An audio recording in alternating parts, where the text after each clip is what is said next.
2010 সালের পর যে সমস্ত ওবিসি সার্টিফিকেট বানানো হয়েছে সেগুলোর বিরুদ্ধে একাধিক অনিয়মের অভিযোগ রয়েছে। সমীক্ষা হচ্ছে না, নির্দিষ্ট ধর্মের ভিত্তিতে এই সমস্ত সার্টিফিকেট বানিয়ে দেওয়া হচ্ছে। রাজ্য সরকার বানিয়ে দিচ্ছে। তো স্বাভাবিকভাবেই কিন্তু এই বিষয়টা নিয়ে কলকাতা হাইকোর্টে মামলা হচ্ছে এবং সেখানে কিন্তু রাজ্য সরকার ধাক্কার মুখে পড়ছে। এক ধাক্কায় 2010 সালের সমস্ত সার্টিফিকেট বাতিল হয়ে যাচ্ছে এবং সাম্প্রতিককালে কিন্তু তারা যে সুপ্রিম কোর্টে গিয়েছিল, সুপ্রিম কোর্টে কিন্তু এখনো পর্যন্ত এই যে ওবিসি মামলা, কলকাতা হাইকোর্টে তো 2010 সালের সমস্ত সার্টিফিকেট বাতিল হয়ে গিয়েছিল, কার্যত সেই যে কলকাতা হাইকোর্টের রায়, সেই রায়কে চ্যালেঞ্জ করে রাজ্য কিন্তু সুপ্রিম কোর্টে গিয়েছে।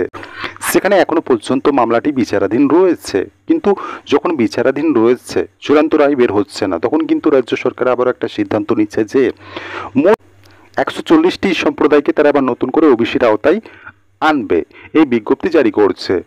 তো স্বাভাবিকভাবে সেটা নিয়েও কিন্তু প্রশ্ন ওঠে, কেন একটা নির্দিষ্ট সম্প্রদায়কে এই ওবিসির আওতায় আনা হবে।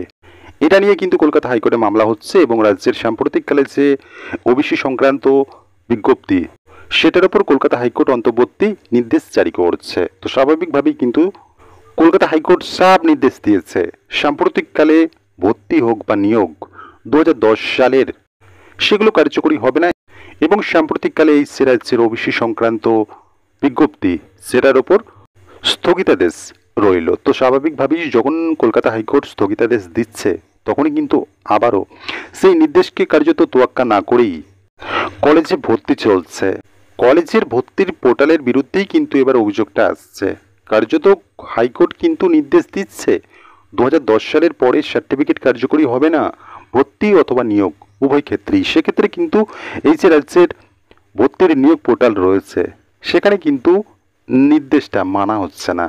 এই যে পোর্টাল, সেই পোর্টালে ভর্তির ক্ষেত্রে এই যে ওবিসি এ, ওবিসি বি, এই সমস্ত ক্যাটাগরির উল্লেখ থাকছে, যেগুলো কার্যত, যে সমস্ত সার্টিফিকেটগুলো কার্যত 2010 সালের পরে বানানো হয়েছে, সেই সমস্ত সার্টিফিকেটগুলোকে এই সাম্প্রতিককালে ভর্তির পোর্টালে মান্যতা দেওয়া হচ্ছে। তো স্বাভাবিকভাবেই এটা নিয়ে কিন্তু কলকাতা হাইকোর্টে রাজ্যের বিরুদ্ধে আদালত অবমাননার মতো মামলা হচ্ছে। আদালত অবমাননার মামলায় যুক্ত করা হয়েছে মুখ্য সচিব ও উচ্চ শিক্ষা দপ্তরকে। তো স্বাভাবিকভাবেই একটা পোর্টাল, সেখানে হাইকোর্টের নির্দেশ মানা কার্যত উচিত ছিল, যেহেতু রাজ্য সরকার যে বিজ্ঞপ্তি জারি করছে সেক্ষেত্রে স্থগিতাদেশ পড়ছে এবং বিগত দিনেও কিন্তু এই যে ওবিসি সংক্রান্ত মামলা, সেখানে কিন্তু 2010 সালে সমস্ত সার্টিফিকেট বাতিল করে দিয়েছে কলকাতা হাইকোর্ট। এই নির্দেশটা স্পষ্টত সাফ করে দিয়েছে। সেক্ষেত্রে কিন্তু রাজ্য সরকারের এই যে পোর্টাল, সেক্ষেত্রে রাজ্য সরকার এই জিনিসটা কোথাও না কোথাও তোয়াক্কা করছে না, এমনই কিন্তু অভিযোগ আসছে। তারপরেই কিন্তু রাজ্যের বিরুদ্ধে আবারও আদালত অবমাননার মতো মামলা উঠল এবং মুখ্য সচিব ও উচ্চ শিক্ষা দপ্তরকে যুক্ত করা হচ্ছে সেখানে। তো স্বাভাবিকভাবেই কিন্তু এই যে অভিযোগটা আসছে, রাজ্য তো সাম্প্রতিককালের যে রায় কলকাতা হাইকোর্টে, সেটা তো প্রত্যেকেই দেখেছে। তো স্বাভাবিকভাবেই প্রশ্ন কিন্তু এমন উঠছে, তাহলে কি রাজ্যের এই সমস্ত দপ্তর ইচ্ছা করেই এই সমস্ত আদালত অবমাননা করছে? রাজ্য সরকার পরিপূর্ণভাবে হাইকোর্টের নির্দেশ সম্পর্কে অবগত রয়েছে।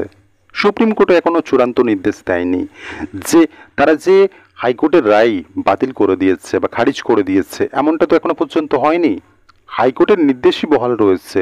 যেহেতু সুপ্রিম কোর্টে এই যে মামলা এখনও বিচারাধীন রয়েছে, সেক্ষেত্রে এখনও রায় বেরিয়ে আসেনি। তো স্বাভাবিকভাবেই কিন্তু কলকাতা হাইকোর্ট যে রায় দিয়েছে সেটাই কার্যকরী হয়ে থাকছে। তো স্বাভাবিকভাবেই রাজ্য সরকার এই জিনিসটার সাথে অবগত রয়েছে, সম্পূর্ণরূপে অবগত রয়েছে। তারপরেও এই সমস্ত জিনিসগুলো কেন হবে?